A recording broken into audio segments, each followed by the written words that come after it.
مسلم شریف میں حضرت حذیفہ رضی اللہ عنہ سے روایت ہے کہ سید دو عالم صلی اللہ علیہ وسلم فرماتے ہیں کہ لوگوں کے دلوں پر فتنے اس طرح وارد ہوں گے جیسے چٹائی کے تنکے ایک دوسرے میں پیوست ہوتے ہیں۔ جو دل کسی ایک فتنے کو قبول کرے گا اس میں ایک سیاہ نقطہ پڑ جائے گا۔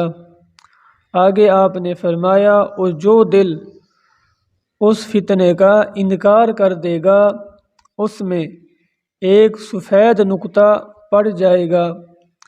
آگے آپ نے فرمایا اس وقت دو طرح کے دل ہوں گے، ایک وہ جو انتہائی صاف شفاف ہوگا اور جب تک زمین و آسمان قائم ہے کوئی بھی فتنہ اسے کسی قسم کا کوئی بھی نقصان نہیں پہنچا سکے گا، اور دوسرا دل سیاہ ہوگا جو اوندھے برتن کی طرح ہوگا۔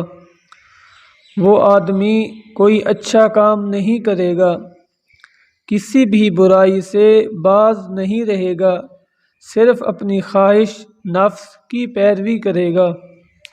اب سامعین کرام، یہ وہ علامات ہیں جسے سید دو عالم صلی اللہ علیہ وسلم اپنے غیب کے علم کے ذریعے بتا رہے ہیں کہ اس قدر زمانہ آ جائے گا کہ لوگ برائی بھی کریں گے، اپنے دل میں اسے برا تک محسوس نہیں کریں گے۔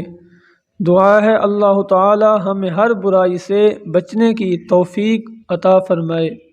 وما علیہ الا البلاغ المبین۔